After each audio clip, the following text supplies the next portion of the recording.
भारतवर्ष में हर साल श्रावण माह की पूर्णिमा को रक्षाबंधन का त्यौहार मनाया जाता है। इस अवसर पर बहनें अपने प्रेम के प्रतीक के रूप में अपने भाई की कलाई में इस पवित्र धागे को बांधती हैं और उसकी कुशलता एवं उसके दीर्घायु होने की कामना करती हैं। और भाई इस अवसर पर बहन को उपहार स्वरूप कुछ न कुछ देता है और अपने बहन की रक्षा करने, उसकी गरिमा और उसके सम्मान की रक्षा करने का संकल्प लेता है। आप हैरान होंगे यह जानकर कि प्रारंभ में रक्षाबंधन का त्यौहार भाई बंधन के पर्व के रूप में सीमित नहीं था।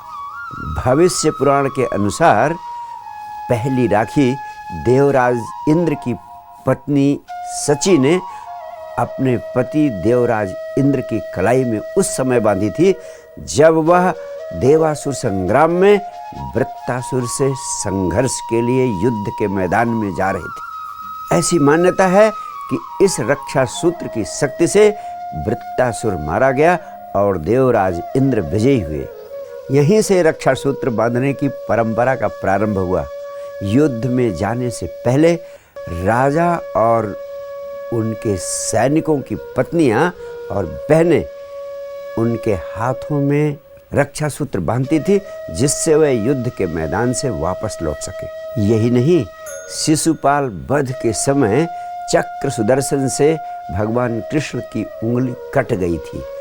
उस समय द्रौपदी ने अपनी साड़ी के आंचल को फाड़कर उनकी उंगली पर बांधा था और उस समय भगवान कृष्ण ने उनकी रक्षा का वचन दिया था जिसे उन्होंने द्रौपदी के चीर हरण के समय पूरी तरह निभाया।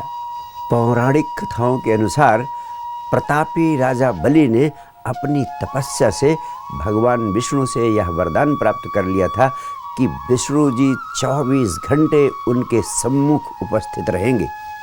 इसके परिणाम स्वरूप लक्ष्मी जी के सामने बहुत बड़ी समस्या खड़ी हो गई थी, लेकिन अंततः लक्ष्मी जी ने राखी बांधकर राजा बलि से यह वचन ले लिया कि वे अपने पति के साथ देवलोक में जाकर निवास करेंगी और राजा बलि ने इस वचन को पूरा किया।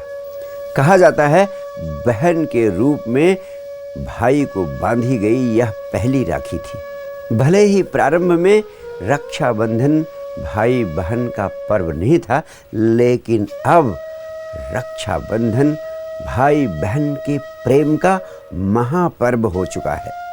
वास्तव में यह प्रेम की अभिव्यक्ति और रक्षा के प्रति वचनबद्धता का अद्भुत त्यौहार है।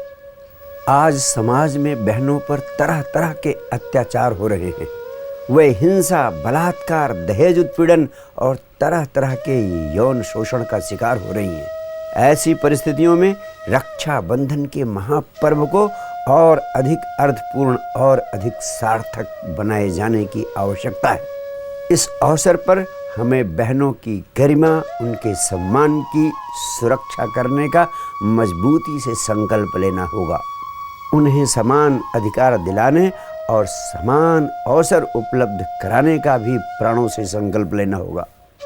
हमारी बहन तभी सुरक्षित रह सकती है जब से सारी स्त्रियां भी सुरक्षित हों, उनकी गरिमा, उनके सम्मान की रक्षा हो, उन्हें समान अधिकार और उन्हें समान अवसर उपलब्ध हो। और यहीं पर मैं एक दूसरी बात भी कहना चाहता हूँ। रक्षाबंधन का पर्व इसलिए भी महत्वपूर्ण है कि अगर भाई बहन एक दूसरे को गहनता से प्रेम नहीं कर सकते, जबकि वे बचपन से ही एक अंतरंग संबंध से जुड़े होते हैं, तो फिर पूरे परिवार में प्रेम की संभावना करना बहुत मुश्किल होगा। वर्तमान के कोरोना संकट ने भाई बहन के प्रेम और पारिवारिक प्रेम की अनिवार्यता को फिर से जीवंत कर दिया।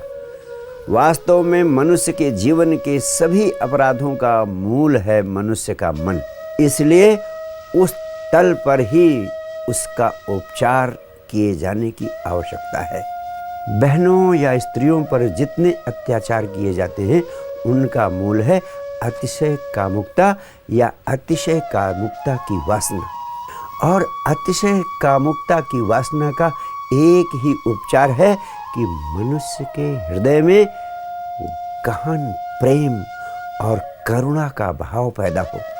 और मैं आपसे कहना चाहता हूँ कि मनुष्य के जीवन में गहन प्रेम और करुणा का भाव पैदा करने का एक ही माध्यम है, एक ही उपाय है, एक ही स्रोत है, और वह है ध्यान।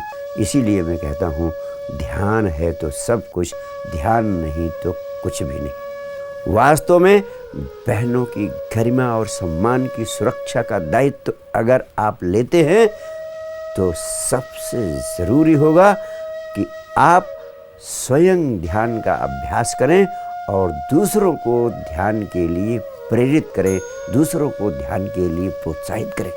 इसलिए मेरा मानना है कि इस अवसर पर सारे भाई बहन अगर स्वयं ध्यान करने का और दूसरों को ध्यान के लिए प्रेरित करने और प्रोत्साहित करने का संकल्प लेते हैं तो निश्चित रूप से यह महापर्व और अधिक अर्थपूर्ण और अधिक सार्थक हो सकता है। और अंत में सभी बहनों को रक्षाबंधन की हार्दिक शुभकामनाएं।